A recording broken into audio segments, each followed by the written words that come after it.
સુરતના પિસ્તાન પોલીસ સ્ટેશનમાં પહેલા માળે સમગ્ર આઈ ડિવિઝન પોલીસનું મેડિકલ કેમ્પનું આયોજન કરવામાં આવ્યું હતું। આજના મેડિકલ કેમ્પમાં મહેરબાન જોઈન્ટ સીપી કે એન ડામોર સાહેબ શ્રી સેક્ટર 2 સાથે મહેરબાન ડીસીપી સાહેબ ઝોન 6 એસીપી સાહેબ શ્રી આઈ ડિવિઝન પિસ્તાન પોલીસ સ્ટેશનના કાબિલ ઇન્સ્પેક્ટર શ્રી વિરલ એલ પટેલ સાહેબની હાજરીમાં પિસ્તાન પોલીસ સ્ટેશન અને સુદીપ હોસ્પિટલના સહયોગથી આજે 5 વાગે સમગ્ર આઈ ડિવિઝન પોલીસનું મેડિકલ કેમ્પ રાખેલ હતું।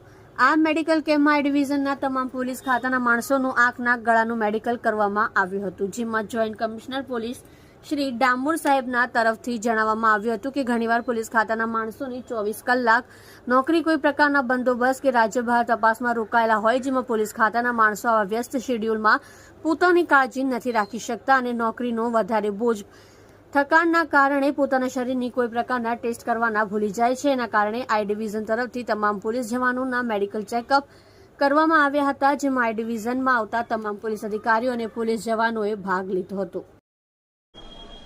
આજરોજ બેસ્તાન પોલીસ સ્ટેશનમાં મારી વિઝિટ હતી। બેસ્તાન પોલીસ સ્ટેશનમાં આ ડિવિઝનનો મેડિકલ કેમ્પ રાખવામાં આવેલો।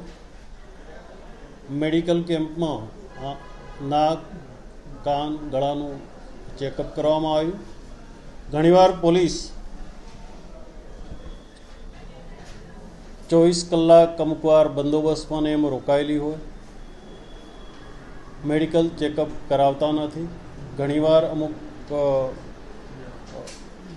કાયમી કોઈ બીમારી હોય એના માટે અમારા પોલીસ ઇન્સ્પેક્ટર વિરલ પટેલ અને આ ઝોનના ડીસીપી રાજેશ પરમાર, ડિવિઝનના એસીપી નીરવ ગોહિલ અને ડિવિઝનના પીએ સાથે મળીને આ પ્રોગ્રામ કરેલો છે।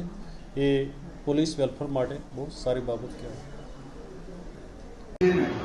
તે છે ને આપણને ખરેખર પ્રોટેક્ટિવ છે, આપણા બચાવ માટે બનાવેલો છે અને આપણી જે નાની આંગળી જે છે ને એટલી જેટલી જાય ને એટલું તમારા કાન સાફ કરવાનું। આપણા બોડીની અંદર કંઈ પણ જગ્યા પર વાગે ને તો આપણી જે ચામડી આવે ને તે બહારથી અંદરની બાજુ પડે। બરાબર, અહીંયા આપણે કપાઈ ગયેલું હોય ને, આમ કપાઈ ગયેલું હોય તો ચામડી બહારથી અંદરની બાજુ પર ગ્રો કરે। ખાલી કાન જ એક એવી વસ્તુ છે જેમાં કાનની ચામડી અંદરથી બહાર તરફ ગ્રો કરે છે, એટલા માટે કાન છે ને પોતે સાફ થાય છે, કોઈને સાફ કરવાની જરૂર પડતી નથી। ધારો કે તમારા કાનની અંદર કોઈ પણ કારણોસર તમે બહાર ફરતા હો અને તમારો કાનનો મેલ ડ્રાય થઈ જાય તો એની પાછળ બીજો મેલ જમા થયા કરે અને તમારા કાન બંધ થઈ જાય તો તમારે કાન સાફ કરવા પડે, બાકી આમ કાન સાફ કરવાની જરૂર પડતી નથી। તમારા કાનની અંદર તમે ડ્રોપ, આ સોલિવેસ કરીને ડ્રોપ્સ છે તો તમે નાખશો એટલે મેલ પોતે પતલો થઈ જાય, પોતે પતલો થઈ પોતે સેટ આઉટ થઈ જશે, પણ કોઈ બર્ડ્સ નાખવાની સલાહ આપવામાં આવતી નથી।